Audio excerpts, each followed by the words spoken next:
안녕하세요. 제외 사례 보고 이렇게 상담드립니다. 저는 27살 남자, 전 여친은 31살로 저보다 4살 연상입니다. 집은 한 도로 건너 아파트 단지에 살고 있어서 가깝습니다. 만나게 된 계기를 말씀드리자면 동네에 사는 사람들끼리 뜨는 어플 모임에서 맨 처음 알게 됐습니다.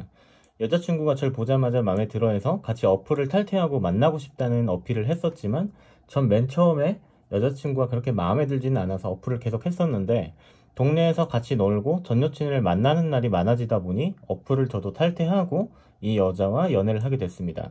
5개월 연애했고 작년 8월에 연애를 시작하고 난 뒤에 1월 말쯤에 헤어졌습니다. 많이 다투었던 사건은 없었지만 초반엔 여자친구가 저만 보고 싶어 했고 질투도 많았고 해서 제가 여자친구에게 너도 친구들도 좀 만나고 너 할 거 하고 나만 기다리지 않았으면 좋겠다고 했더니 그때 전 여친이 그 말을 듣고 자기를 사랑하지 않는 것 같다고 많이 울었고 제가 미안하다며 달래주고 앞으로 더 잘해주겠다는 약속을 하고 그 문제는 그렇게 넘어갔었습니다. 넘어간 게 아니에요.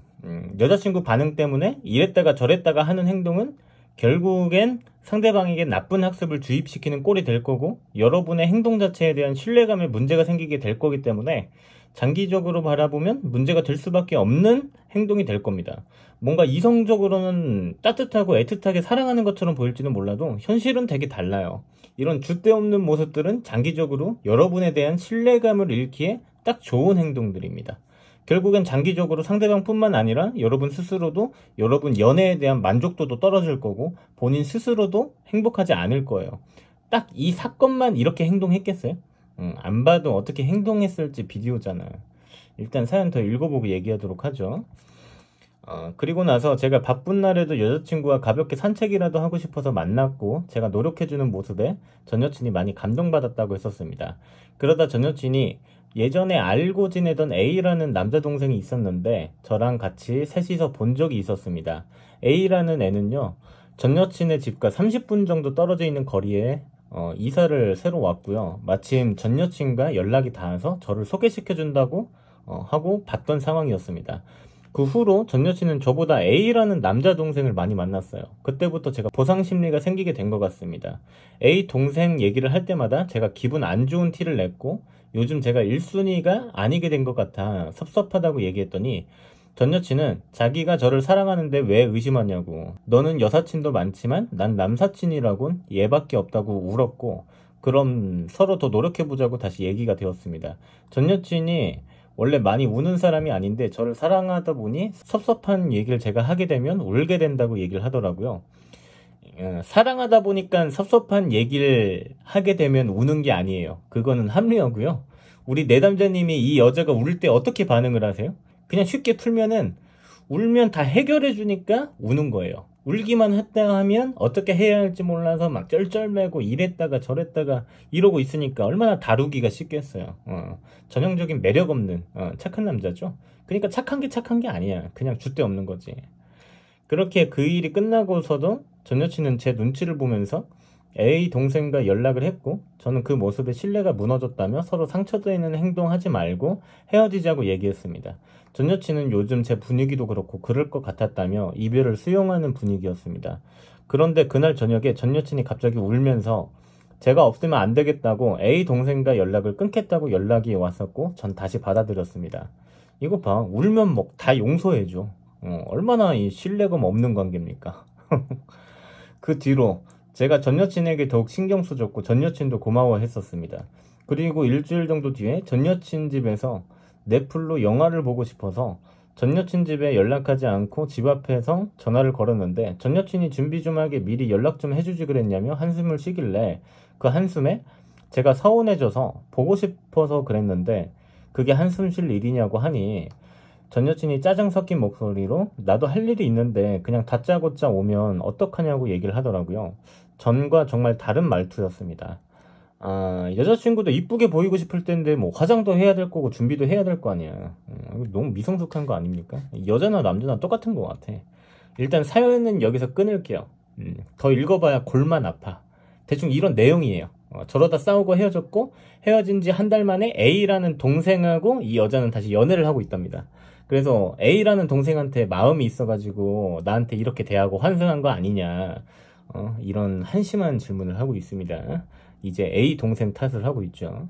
그래도 질문사항은 읽어드려야 되니까 읽어드리자면, 이별 뒤로 한 달 뒤에 전 여친은 A 동생과 연애를 시작했습니다. 연애를 시작한과 동시에 저를 카톡 차단했고 인스타 차단했습니다.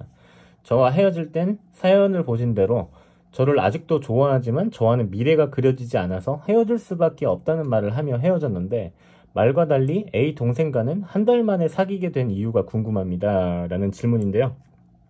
제가 단호하게 말씀드리자면 A라는 동생 때문에 헤어졌다고 보기에는 좀 힘들 것 같아요.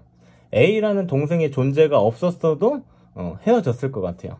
이거는 그냥 내담자님이 자신의 행동으로 인한 결과값은 받아들이지 않고 비겁하게 남 탓을 하고 있는 거라고 저는 생각해요.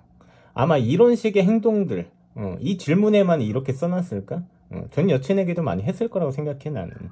일단 사연에 나와 있는 사연을 중심으로 사연 분석을 해드리자면, 제가 중간중간 이제 사연 분석을 해드리면서 읽었는데, 기준 없고 줏대 없는 행동들로 인해서 신뢰감의 문제가 이미 바닥이었죠. 당연히 매력도도 점점점 떨어졌을 거고요. 그리고 몇 가지 더 말씀드리자면, 일반적으로 연애를 하는 사람들의 굉장히 큰 착각이 있어요. 마치 사랑하면, 내가 사랑만 하면 타인의 영역에 침범을 하는 걸 아무렇지도 않게 생각하는 사람들이 되게 많아요. 선 넘는 행동들을 하는 사람들이 많다는 거야. 예를 들면 사연 속에서도 보이죠? 남자가 초반에 그러잖아. 연애할 때 너무 나만 보고 싶어하고 집착하고 의존하니까 너 좀 다른 사람들도 좀 만나, 이렇게 얘기했는데 여자친구가 섭섭해 하잖아요. 이거를 쉽게 풀면 무슨 소리예요? 이 여자가 이 남자의 개인적인 영역에 계속 침범을 하려고 하는 거예요. 그러니까 침범을 못하게 되니까, 마음대로 안 되니까 섭섭하다고 얘기하는 거야. 반대로 사연 끝 마무리에는 또 무슨 일이 있었어요? 이 남자도 여자의 집에 마음대로 찾아가 놓고 여자친구가 경계하니까 섭섭해하죠. 이것도 풀면 무슨 소리예요? 타인의 영역에 침범하는 걸 아무렇지도 않게 생각한다는 거야. 그러니까 서로가 서로를 존중해 주질 않는 거예요. 뭐 맨날 말만 존중한다고 하면 뭐해. 이렇게 사랑한다는 이유로 어떻게 보면 자기 욕심이거든, 그냥. 그런데 타인의 욕심에 아무렇지도 않게 침범하는 행위를 서슴지 않게 행동하는 이 연애가 지속된다면 여러분은 장기적으로 어떨 것 같나요?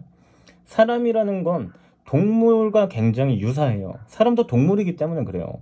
그래서 자신만의 영역이라는 게 존재합니다. 그 영역을 침투하는 행동을 하게 되면 사람은 굉장히 스트레스 받아 하고 경계하고 적대적으로 행동하기도 해요.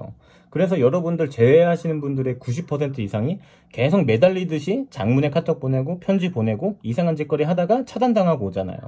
그게 영역을 침범하는 행위가 되니까 차단당하는 거야.